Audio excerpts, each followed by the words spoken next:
regularmente o seu médico para viver com mais saúde e qualidade. Unimed Campos. Pode contar.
Oito horas, 8 minutos em Campos, de volta com o Folha no Ar ao vivo aqui pela Folha FM 98,3 no seu rádio, também na Alexa. Dá o comando aí, tem, né, só mandar o comando aí que a Alexa já sintoniza, já coloca você para ouvir a Folha FM na hora. E também pelas redes sociais. Este programa agora você acompanha pelo Face, pelo YouTube, pelo Instagram.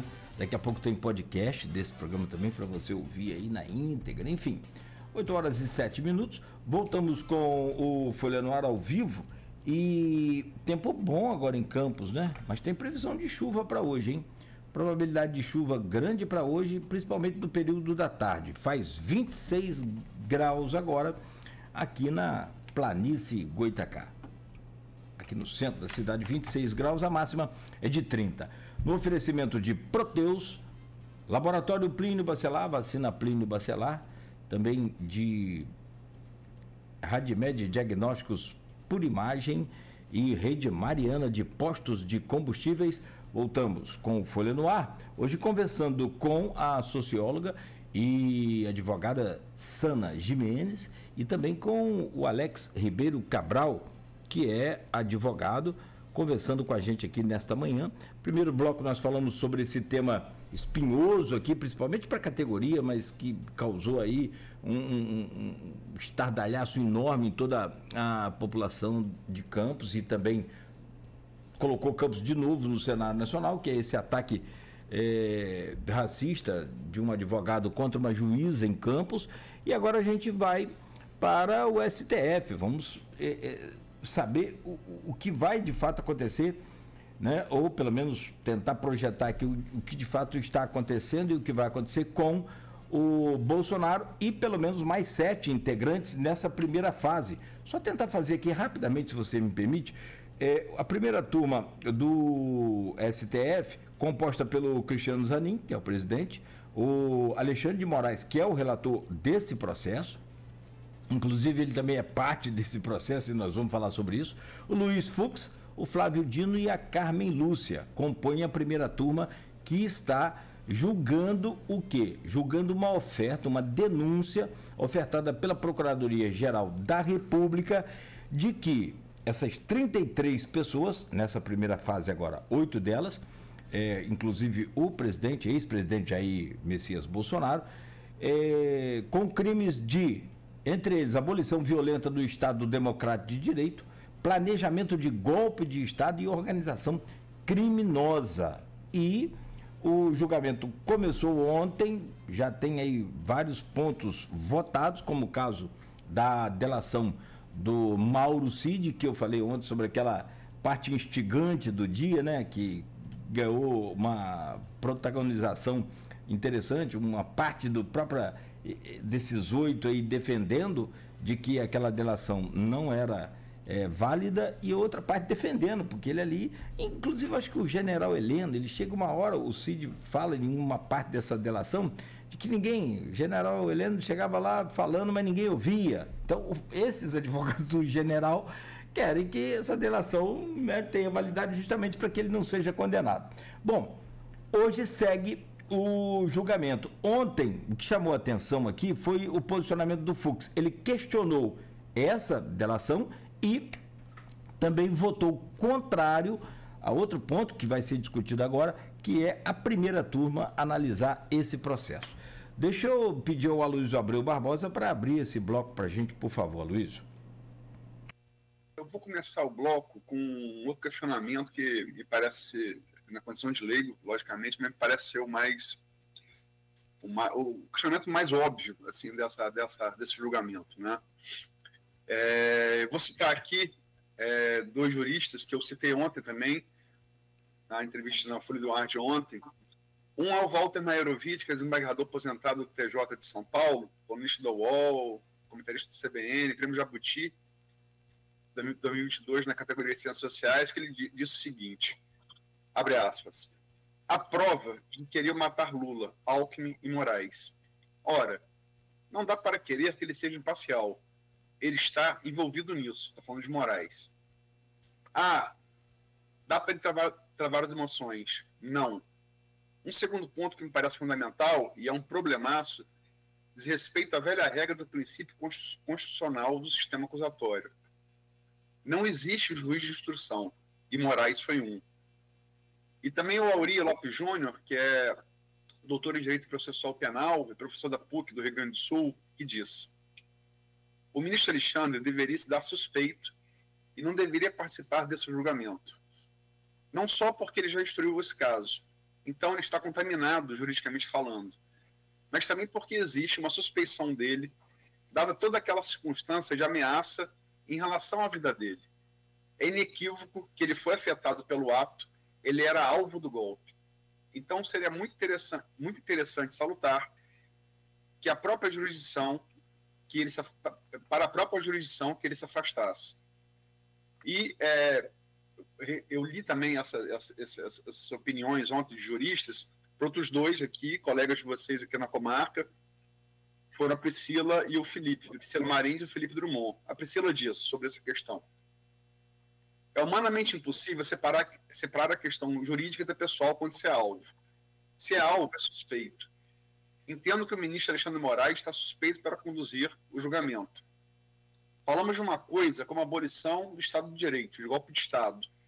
É uma questão muito maior e deveria ter uma isenção muito maior. E o Felipe Drummond colocou: quando o indivíduo vê um planejamento para tirar a sua vida, é evidente que ele fica tendencioso. Acho, sim, que há claras demonstrações de que o ministro Alexandre de Moraes é parcial, assim como era o juiz Sérgio Moro.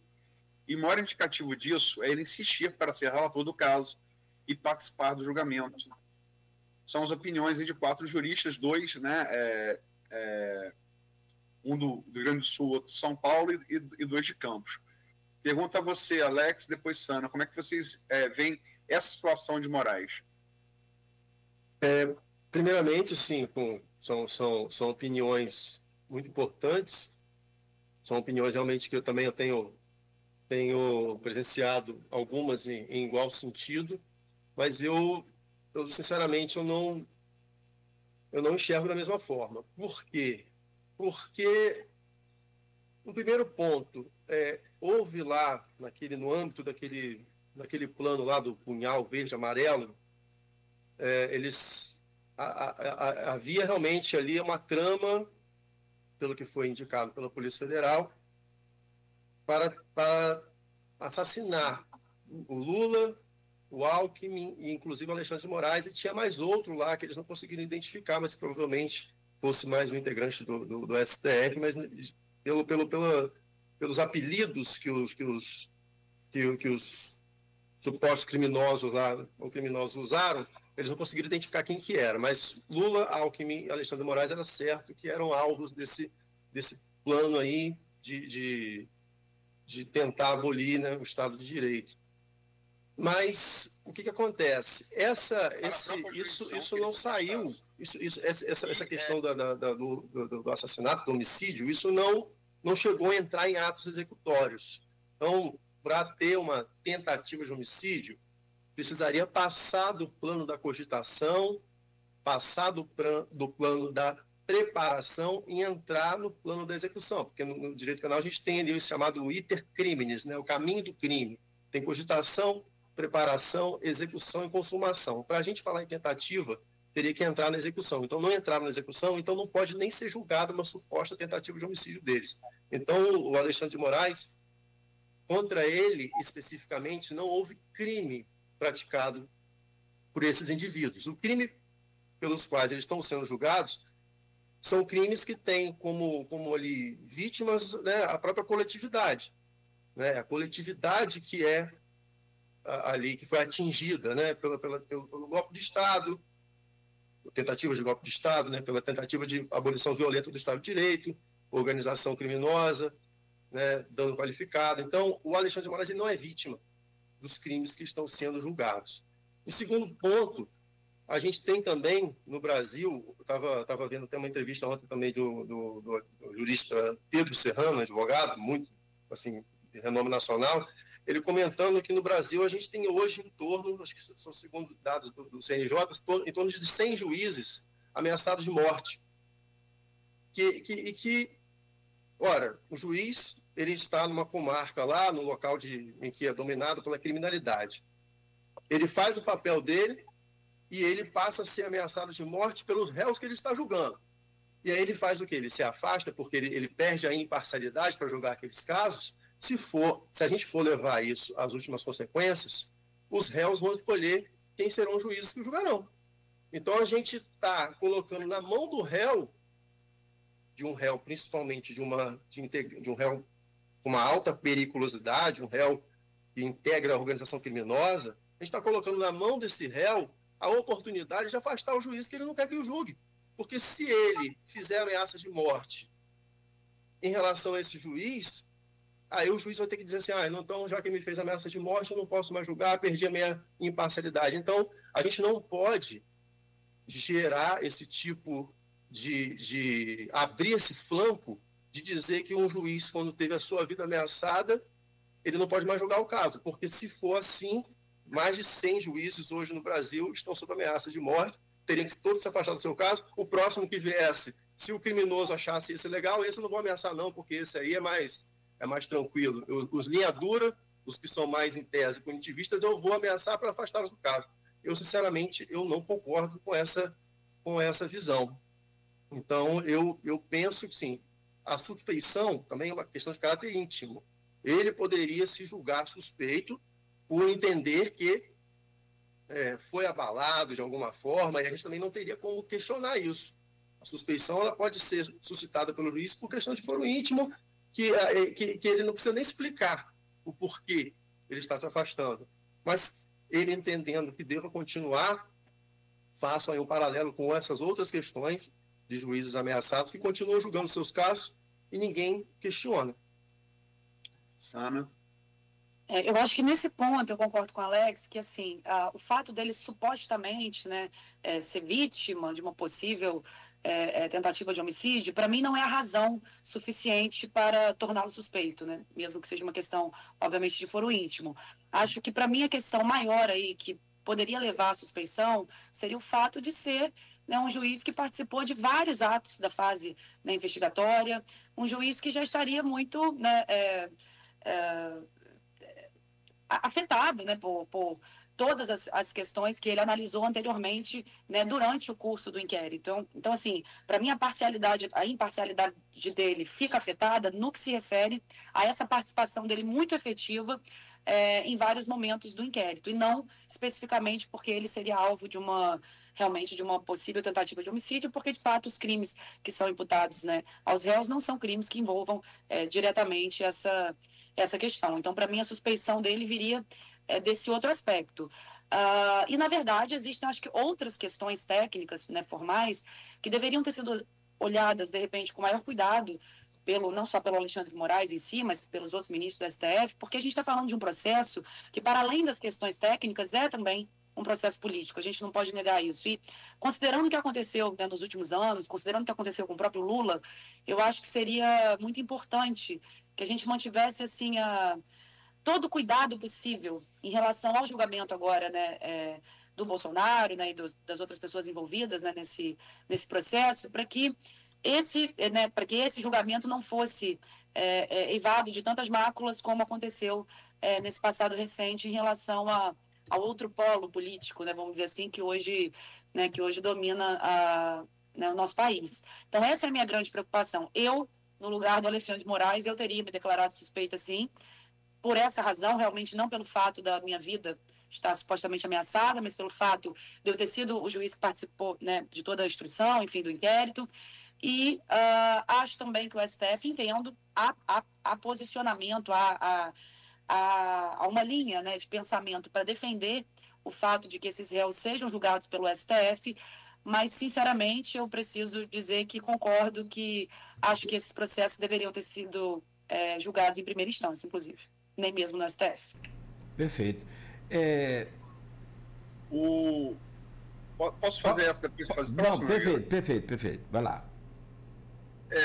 O Aurélio Lopes Júnior, que eu citei aqui, um dos que eu citei inicialmente, ele também lembra isso, fala até a grosso modo, Sana, Lula foi julgado na condição de vice-presidente por supostos crimes cometidos contra o presidente. Ele foi julgado no primeiro grau, na primeira instância.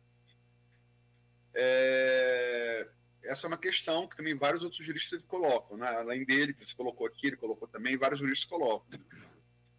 Mas, em sendo no Supremo, foi a única coisa que não foi unânime, foi justamente a maneira de julgar no Supremo, né? O Nogueira disse aqui, na abertura do bloco, o único voto contrário, foi tudo unânime ontem, né? Parece buscar unanimidade, por isso que você está na primeira turma, né? Parece uma coisa também, haver um dolo de busca de unanimidade para legitimar uma condenação. Porque os dois ministros indicados do Bolsonaro estão na segunda turma, né? André Mendonça e Nunes Marques. E acho que eles, mais do que ninguém, querem que fique na primeira turma para eles não terem que se expor a essa situação. Isso não se comenta em bastidor de STF, né? Ninguém mais que Nunes Marques e André Mendonça querem que fique na primeira turma, mas enfim, foi o único voto dissonante, né? E vários juristas se levantam que, pela importância do caso, né, é um ex-presidente da República, né, são 6 generais e um almirante, né, uma coisa, eu até vou tomar lá na frente essa coisa dos militares também, é uma coisa muito importante, uma coisa histórica, né? Por isso deveria ter sido julgado no plenário e não na primeira turma. Qual é a sua opinião? E depois eu quero ver também o Alex, por favor.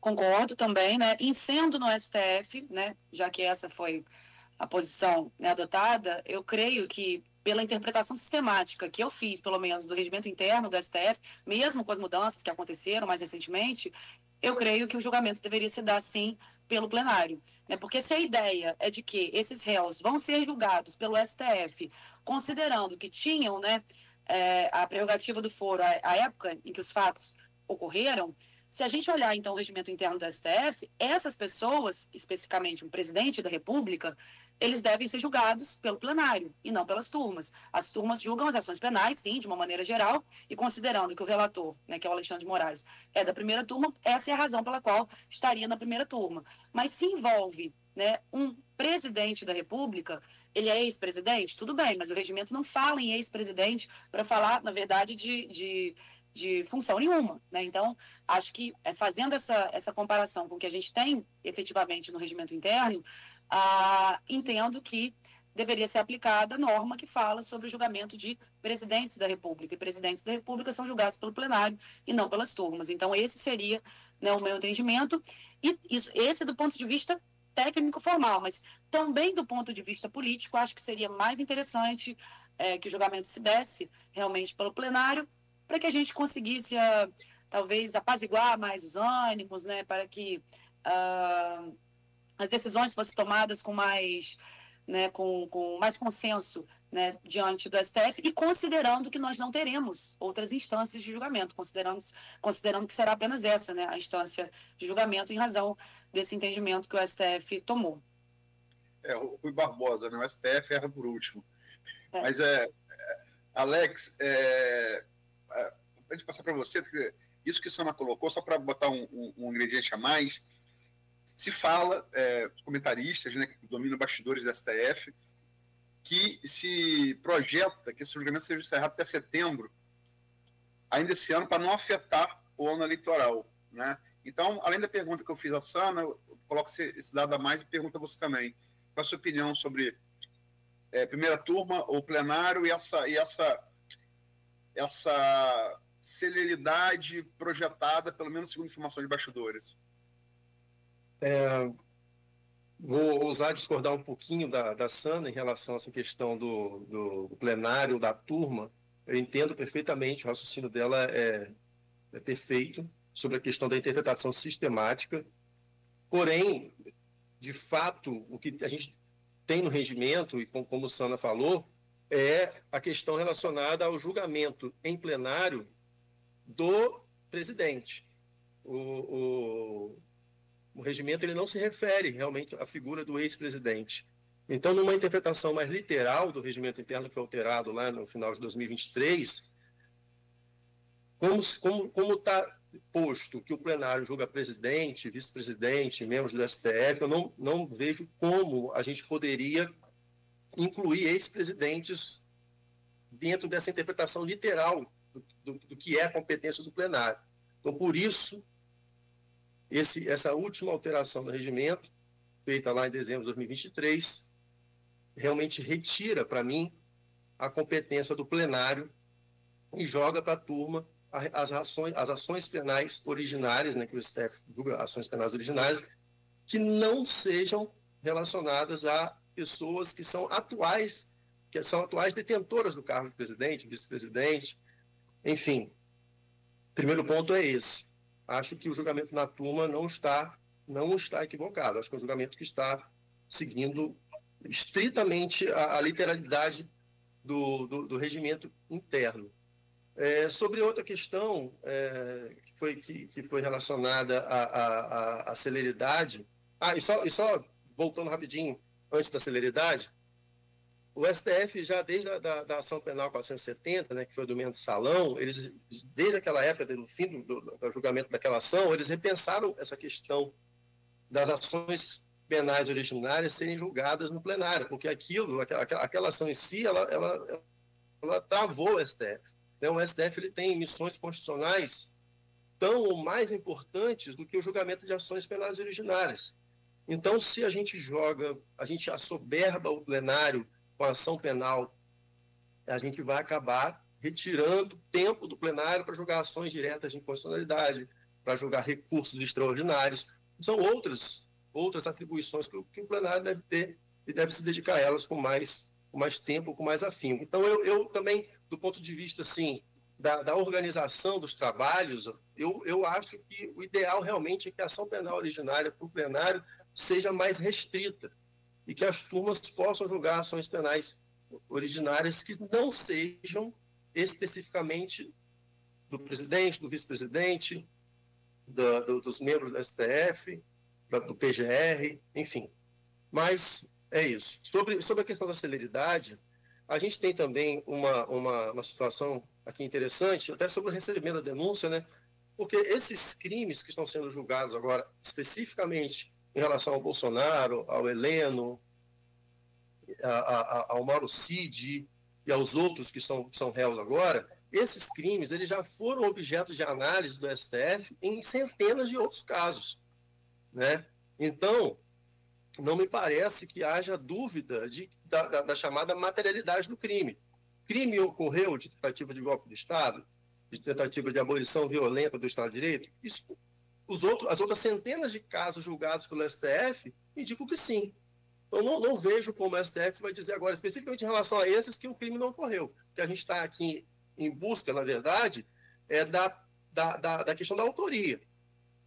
Se esses réus agora, Bolsonaro e os membros lá do alto escalão, se eles participaram efetivamente ou foram autores desses crimes que a jurisprudência do STF recente aqui já identificou que os crimes ocorreram. Então, talvez também a celeridade ela tenha a ver com esse ponto, porque, na verdade, é muito pacífico que esses crimes ocorreram. O próprio Supremo já vem entendendo isso. Então, vai restar a questão da prova relacionada à autoria. Então, Alex, talvez, por isso, a questão da celeridade ser maior do que em outros casos. Alex, me permite um adendo, por favor? Uhum. Eu acho uma coisa muito emblemática ontem, nenhuma defesa negou a existência da tentativa de golpe de Estado. Nenhum. Só quiseram tirar os seus clientes da reta, mas nenhum negou. Isso mesmo, exatamente. É emblemático, realmente, porque, em geral, né, quando você vê uma linha de defesa, a linha de defesa ela pode ter um caminho de tentar dizer o fato não ocorreu. Né? A defesa pode ter esse caminho. Olha, o fato que está sendo imputado ao meu cliente não ocorreu. A defesa pode dizer o fato ocorreu, ou seja, ele praticou esse fato, mas ele estava lá sob uma excludente de licitude, estava em legítima defesa, ou seja, a defesa pode tentar justificar, também não é hipótese. Ou a defesa pode reconhecer que o fato ocorreu e dizer que o seu cliente dele não participou. Então, me parece que as defesas já claramente desistiram das outras vias. Né? Então, elas querem então somente dizer assim, olha, realmente aí fizeram lá falas que não questionaram em momento nenhum a ocorrência dos crimes. Então, somente tentaram dizer que meu cliente não teve nada a ver com isso. Você quer comentar esse fato emblemático, Sana? Então, eu gostaria de concordar agora, né, apesar da divergência anterior, nesse ponto eu concordo plenamente, né, com o Alex. Acho que o fato, né, de supostamente o julgamento vir a ser rápido se deve a essa questão, né, de que a materialidade dos fatos ela já está dada, e independentemente, né, dos questionamentos que eu fiz anteriormente, eu gostaria de dizer que tenho entendido a relatoria do ministro Alexandre de Moraes de extrema qualidade. Ele está apresentando muito bem, muito tecnicamente, né, toda a questão, e eu acho que isso aí também vai justificar o fato, né, de que talvez seja possível que decisões sejam tomadas com mais celeridade do que em outros processos, porque eu trabalho realmente nesse ponto. Para mim, tem alto nível técnico que, infelizmente, as defesas, inclusive, pelo que a gente viu ontem, né, pelo menos, vamos continuar acompanhando e vamos ver a denúncia sendo recebida mesmo, como é que vai ser o julgamento, mas as defesas me parecem muito oscilantes ainda, assim. Primeiro que elas não têm uma coesão, né, claro, isso talvez seja até uma estratégia, porque cada um está tentando salvar seu próprio cliente, mas argumentos, assim, de um nível técnico bastante ruim, inclusive, para ser sincera. A ministra Carmen Lúcia chegou a comentar que a defesa era de alta qualidade, né? Os nomes que estavam ali são de profissionais, sim. Sim, ela comentou isso. Dos profissionais e não do conteúdo apresentado. Agora, deixa eu trazer um outro fato aqui que talvez popularmente dê mais engajamento e não seja tão importante quanto o que vocês trazem aqui e estão debatendo aqui, o que a gente comenta aqui exatamente, que é a participação, porque existe a participação do STF, a forma de participação do STF nesse processo. Existe uma preocupação grande por não se repetir a história, que é a questão do Moro, né, que concentrou tudo nele, aquela Lava Jato, e deu no que deu. Mas a minha pergunta não é essa, a pergunta é o seguinte, porque assim, como a Luísa observou bem essa questão de nenhuma defesa apresentou uma negativa de planejamento ou tentativa de golpe, a aparição de Bolsonaro me parece uma outra surpresa também. E aí, chegou-se a comentar em um dado momento lá, que é em off isso, e eu não posso levar isso muito adiante, mas assim, que alguém da defesa de Bolsonaro teria traçado essa estratégia justamente para poder colocar o nível da defesa no mesmo nível do julgamento, ou seja, não estava havendo um julgamento de crime, sim um julgamento político. Eu quero ouvir de vocês, começo pela Sana agora. O que vocês acharam? Se de fato isso partiu da defesa, o que vocês acharam tecnicamente da presença de Bolsonaro ali na primeira fileira, inclusive bem próximo do advogado de Cid? Quer dizer, as coisas ali se misturando. Como que vocês interpretariam isso? Vocês usariam essa estratégia? Isso é uma forma de intimidar, que me parece que não intimidou ninguém? Sana? Olha, eu tenho uma outra teoria, né?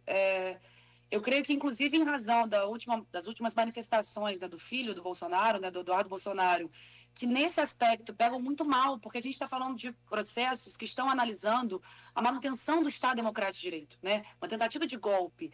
Então, eu acho que a presença do Bolsonaro ali, mostrando, né, que ele, apesar de, obviamente, estar se defendendo e discordar, né, das acusações que lhe são imputadas, mas mostrar que ele, né, aceita as regras do jogo, que ele faz parte das regras do jogo, e não de que ele tenha vontade, inclusive, de continuar a buscar, né, um possível golpe, porque se a gente olhar, né, o que o filho dele fez, né, indo para os Estados Unidos e dizendo que vai se articular com lideranças políticas de outro país para que elas se envolvam em um processo que é nacional, enfim, que elas se metam na nossa soberania, portanto, é mostrar que, de repente, né, de fato, ele é culpado, reforçar essa ideia, né, de que, de fato, tem havido, por parte dele, né, uma vontade de romper o Estado Democrático de Direito. Então, acho que houve um simbolismo nesse sentido.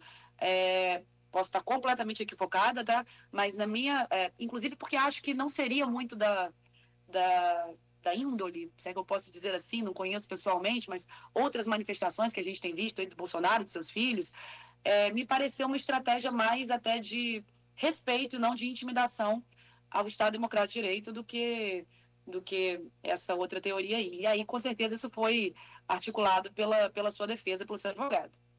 Antes de você comentar, Alex, só colocar mais um ingrediente que falaram que ele queria passar uma imagem de corajoso, de, né, enfrentador dos seus problemas. Só colocar nesse isso. ponto, eu acho que também há né, também há esse viés, né, de você mostrar que você está ali, você está disposto. Aquela história de que quem não deve não teme, não é? Acho que também vai por esse caminho, mas acho que a questão aí do respeito aos trâmites democráticos, ela é muito importante nesse momento, porque são justamente, né, os crimes que são imputados a ele, que se referem ao desrespeito, né, ao processo democrático. Alex.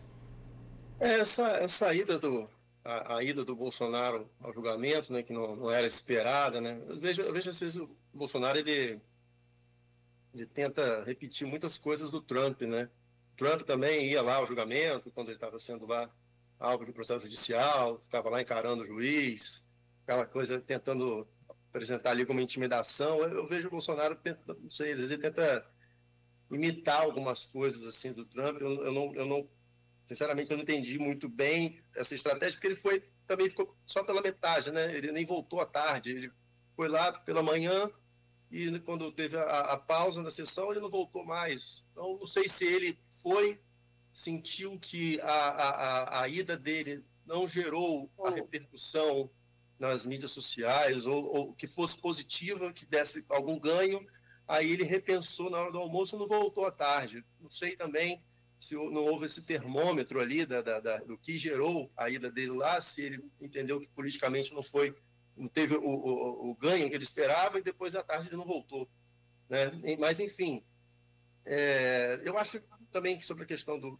julgamento em si, não importa assim, qual seja o veredito, me parece que há provas suficientes, porque também os réus envolvidos, talvez acreditando que o golpe de Estado seria efetivamente concluído, e não se preocuparam muito em esconder provas, né? Existem provas assim inúmeras sobre essa tentativa de golpe. Então, mas não importa qualquer que seja o veredito, eu acho que o debate político sempre vai existir, né? Nunca vai deixar de existir um debate político sobre a condenação, eventual condenação do Bolsonaro e dos demais. Então, fora, né, a questão jurídica, para mim, do ponto de vista até da postura, né, é curioso, porque quando a defesa tentou ontem do Bolsonaro dizer E ali também nem era muito o momento adequado, né? Como a Sandra comentou, em algumas defesas, porque a gente está falando aqui agora do recebimento ou não da denúncia. E para tratar de recebimento ou não da denúncia, a gente vai tratar de prova da materialidade do crime, que já está já mais do que demonstrado, pelas outras centenas de ações. A gente vai falar também de indícios de autoria.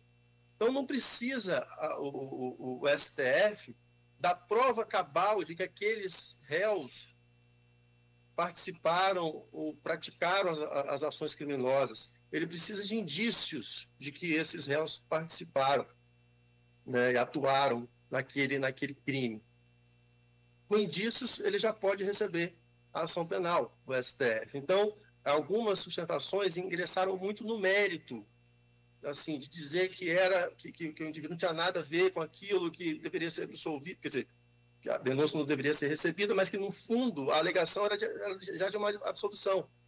Então, mas também, além desse ponto, é curioso que a gente percebe na biografia, né, do próprio Bolsonaro, justamente o oposto que a defesa dele tentou dizer ontem, porque o advogado dele dizia que ele não, porque ele determinou que alguém lá recebesse o Múcio, que era o futuro ministro da Defesa do Lula, para ver a questão da transição, mas quando a gente viu que, na verdade, não houve transição, né? Não houve transição. Se a gente reanalisa aquele período pós-eleição de 2022, não houve transição. O Bolsonaro se trancou e ficou lá dizendo que não ia passar faixa, e antes da eleição ele dizia que só sairia do cargo preso ou morto, né? Então, tudo indicava realmente que alguma coisa estava sendo feita. E tem a ida do Braga Neto lá, falar com os manifestantes, dizendo para se acalmarem, que eles estavam fazendo alguma coisa, que, né, justamente quando a Polícia Federal indica que eles estavam arquitetando junto aos comandantes do Exército, da Marinha, da Aeronáutica, né, aquela tal da minuta do golpe, querendo a adesão. Eu lembro que no pós-eleição 2022 também existia uma questão lá, que nas próximas 72 horas, né, o pessoal ficava lá em frente aos quartéis, dizendo que não, alguma coisa vai acontecer nas próximas 72 horas, e que nas próximas 72 horas o Exército, e sempre ficava, porque no fundo realmente estava acontecendo alguma coisa, né? O punhal verde-amarelo, esse plano, essas questões todas relacionadas. Então, fica até realmente uma tarefa inglória, né, para a defesa tentar desfazer tudo o que o seu cliente disse, fez e manifestou de forma tão ostensiva na época em que ele deveria, na verdade, estar tratando da transição, deveria, na verdade, estar se preparando para passar a faixa para o próximo e não viajar para os Estados Unidos né?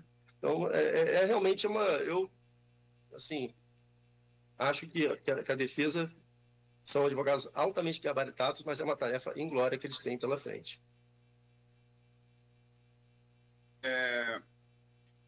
Em relação só à questão da presença do Bolsonaro, também foi muito comentada ontem,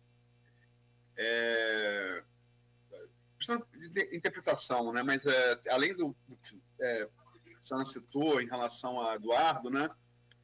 Que ele pegou mal nas hostes bolsonaristas, né? Como é que antes era um cabo-soldado, agora chora, né? E o pai sendo perseguido, vai para os Estados Unidos. A gente tem que lembrar também que entre 12 e 14 de fevereiro de 2024, o Bolsonaro se refugiou logo após ter o passaporte apreendido na Embaixada da Hungria, né? Foi um fato muito relevante que colocou ele numa posição, ao contrário dessa figura de homem forte que tentou passar, como covarde, né? E ele vinha enfraquecido também, porque além do episódio da Hungria e do filho para os Estados Unidos, a passeata, a manifestação dele no domingo do dia 16 de março, ele esperava levar 1 milhão de pessoas, segundo a USP, levou 18,3 mil, Datafolha calculou 30 mil, a PM de Castro, que os próprios bolsonaristas, políticos, eu falo, julgaram exagerado, colocaram 400 mil, enquanto os bolsonaristas, assim, líderes políticos bolsonaristas, estimaram de 70 a 130 mil. Qualquer que tenha sido a contabilidade exata, ela ficou bem abaixo do 1 milhão e das pessoas que ele já levou até pouco tempo atrás, né? O que prova também que apoia Bolsonaro e ser anti-Lula é uma coisa, apoiar a anistia é outra. Eu falo aos olhos do julgo popular, né? do juízo popular, né? Mas, enfim, gente, está acabando. Eu vou fazer minha última pergunta, são 8h45, porque se fala muito em Bolsonaro e tal, é lógico que é um presidente, mas eu gosto muito de história, não é segredo para ninguém, gosto muito de história. E, no meu ponto de vista, numa perspectiva histórica, eu acho que isso fique, é difícil, né? Projetar como esporte, eles vão ver a gente, né? Mas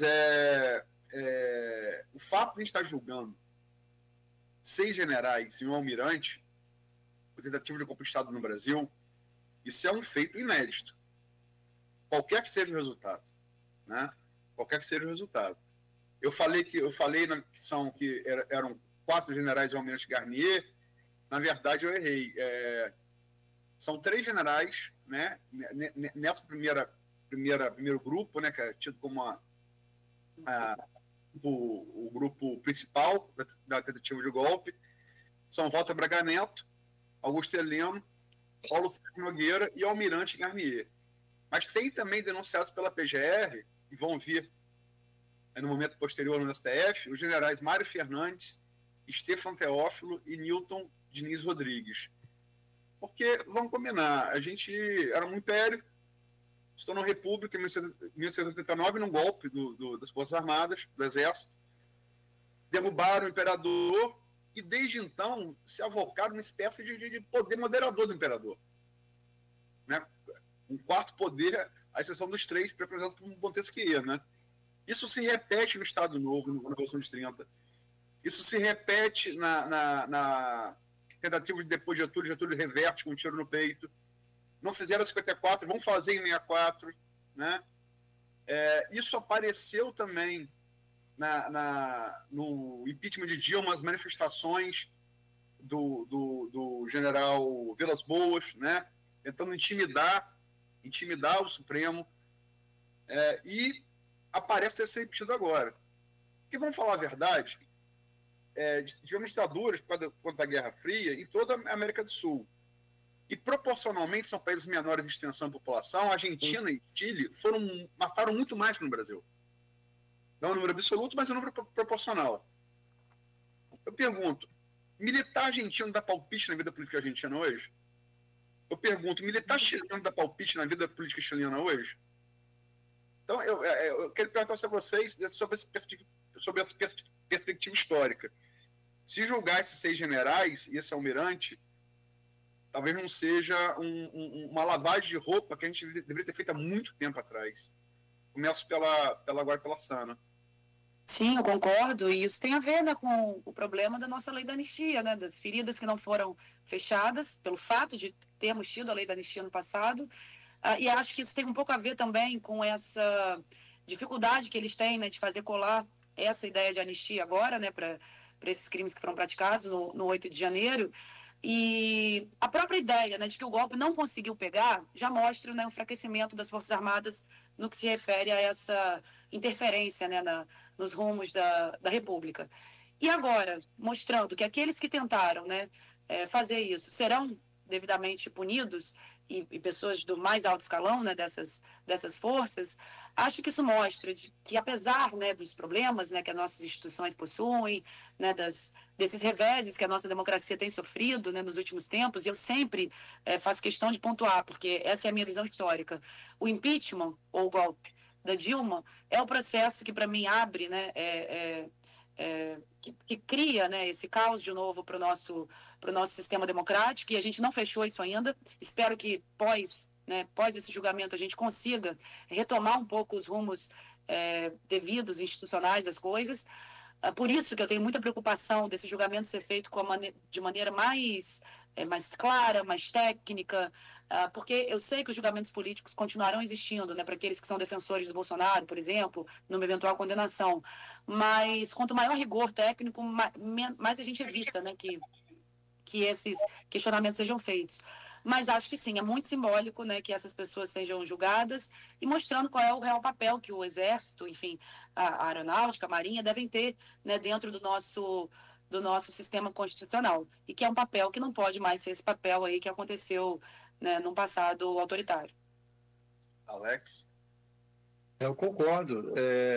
Felizmente, essa questão dessa tutela, né, dos militares sobre o Estado brasileiro sempre volta à tona, né? Isso é um assunto realmente que, desde a proclamação da República, né, quando tese a gente iria entrar num sistema mais democrático, a gente acabou sendo tutelado pelos militares. Mas aí a reboque disso vem depois de um tempo, né? A gente teve aí o Bolsonaro sempre suscitou a questão do artigo 142 da Constituição e como funcionaria ali como esse suposto poder moderador, que seria uma baita incongruência, né, da Constituição, como a Constituição democrática, como a Constituição que diz que o poder emana do povo, vai dizer que em determinado momento o poder emana dos militares. Ou seja, o artigo 142 é como se ele dissesse tudo, né, na interpretação de quem defende que esse artigo 142 ele dá poder efetivo aos militares de intervirem. É como se o artigo 142 fosse um estranho completo no ninho da Constituição. A Constituição, o tempo todo, trata de um Estado democrático de direito, mas elenca lá um artigo para dizer que não é bem assim, que não faz o menor sentido uma interpretação minimamente razoável do texto constitucional, né? Ofende a lógica, ofende o bom senso, né? E a gente discuta ainda essa alegação de artigo 142 da Constituição como se fosse, às vezes, por pessoas, né, do meio jurídico ainda.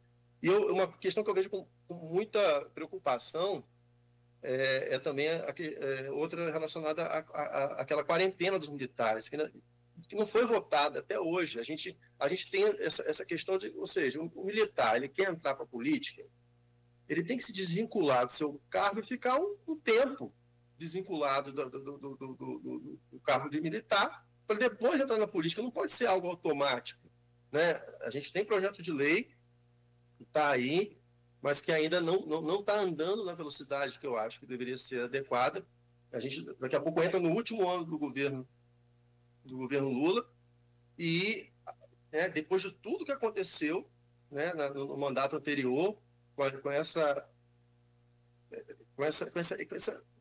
relação, né, que voltou a ser estranha, né, entre o poder dos civis e o poder dos militares, né, a gente deveria ter levado muito mais a sério nesses 3 anos que se passaram essa questão da votação da quarentena. O militar, ele quer entrar para a política, sai, fica 4 anos, depois de 4 anos você pode se candidatar a um cargo eletivo. Aí, tudo bem. Mas a gente não tem isso até hoje, né? Isso depois desse trauma que a gente viveu aí, desse quase golpe de Estado no final de 2022. Pois é, são 8h53. Para fechar, é porque, assim, falar placar de jogo antes do jogo acontecer é muito chute, né? Falar a decisão de um juiz, aí eu acho que é mais chute ainda. Mas com a experiência que vocês têm, diante do que a gente viu, que a gente comentou aqui, desde a alimentação de todo esse porta de quartel vindo lá dos cercadinhos, que a gente nunca tinha visto, até agora, diante dos fatos, e aí colocados, aqui também o Alex colocou uma coisa que a gente já ouviu também interessante. Havia tanta certeza de que o golpe ia dar certo que nem se preocuparam em esconder as provas. E me parece que está aí, né, como vocês analisam, tudo muito provado. Tanto que nem negaram a questão do crime, sim a autoria. Eu vou pedir a vocês aqui, tem 6 minutos só para a gente fechar. Vou conversar com o Alex. Se dá para projetar uma decisão. É claro, é evidente que isso é só uma projeção, é só uma tentativa de acertar, e aí pode errar, claro, é evidente, tem ninguém sentenciando isso não. O que de fato pode acontecer desse desenrolar desse imbróglio todo aí? Vocês acreditam numa punição para Bolsonaro? Alex? E aí sim, perdão, desculpa. E aí sim, para todos os outros também ali, consequentemente, mas eu acho que o alvo principal politicamente é Bolsonaro. Não tem problema. penso que, assim, em sendo recebida a denúncia, hoje, que todo mundo dá como certo, né? A instrução do processo, ela vai ter uma importância muito grande. Prova documental, acho que já foi basicamente toda produzida, né, na fase ali, né, na busca das provas, na fase de investigação. A defesa vai ter o direito, né, a defesa já está tendo o direito de rebater essas provas obtidas na fase, esses elementos, né, informativos buscados na fase de investigação pela Polícia Federal. A defesa pode rebater tentar encontrar incongruências nessas mensagens que foram trocadas, mostrar um outro contexto, tentar dizer que aquelas mensagens trocadas entre aqueles réus não eram no sentido que a PGR está dizendo que é, enfim.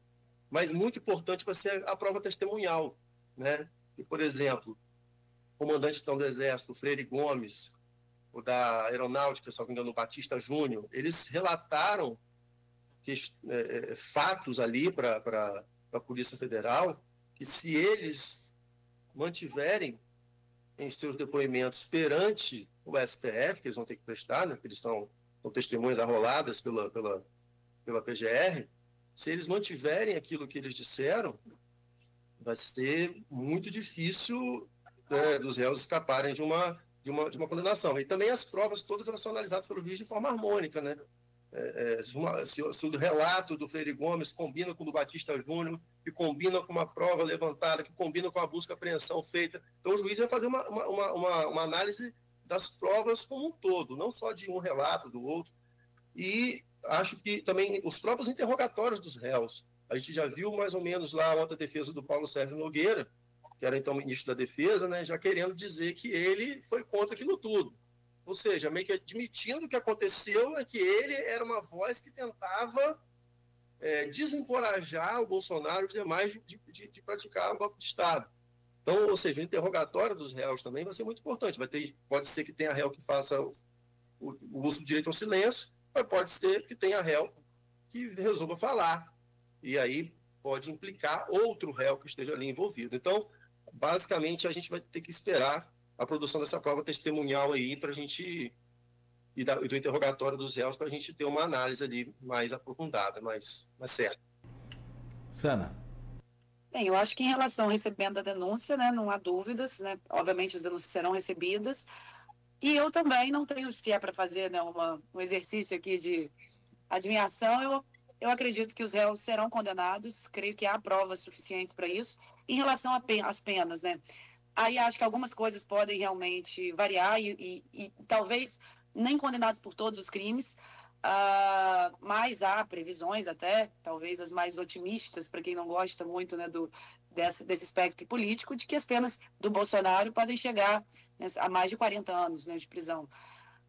E creio que isso que o Alex falou é muito importante, né? Agora, né, na fase mesmo de toda a instrução processual, eu creio que o barco afundando, os ratos começam a abandonar o barco. Creio que haverá uma troca de tiros aí profunda entre esses principais acusados aí do núcleo duro, porque acho que também ficou muito claro, né, que o Bolsonaro já não tem mais a força que ele representava no passado. Ele, a figura dele especificamente, ainda que o bolsonarismo ainda possa ter, né, alguma relevância, mas o Bolsonaro em si ele tem perdido cada vez mais seu poder de influência. Então, creio que os seus colegas vão começar a abandoná-lo aí nesse momento pós-recebimento da denúncia, e a gente ainda vai ver esse circo pegar muito fogo. Nessa questão de abandono aí, tem que tirar o chapéu para Bolsonaro, né? Ele é famoso por abandonar seus parceiros. E os seus colegas sabem disso. Então, antes disso acontecer, creio que eles vão adotar a mesma estratégia.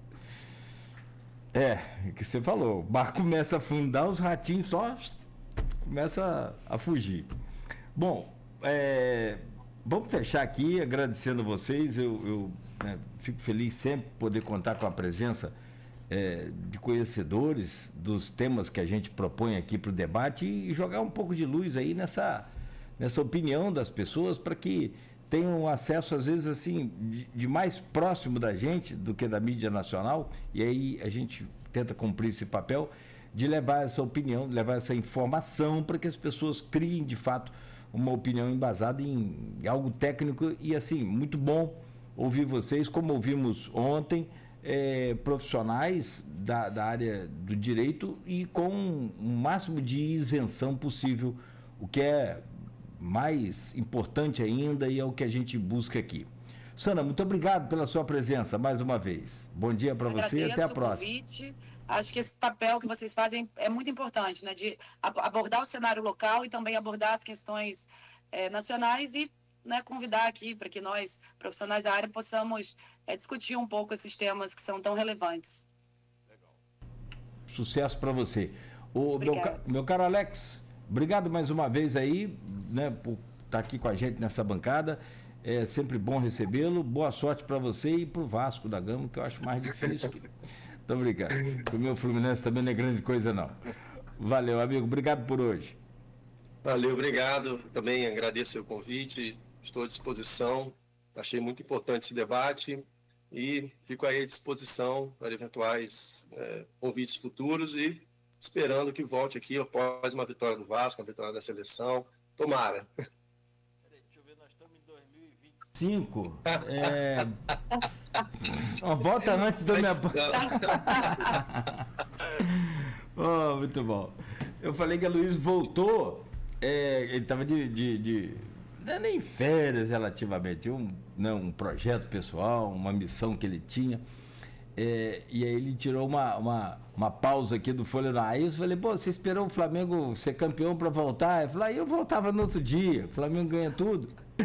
Luiz, obrigado por hoje, bom dia para você, se fica à vontade aí para fechar com a nossa bancada de convidados e até amanhã, se Deus quiser. Agradecer a Sandra, agradecer ao Alex, acho que foi muito didático, né?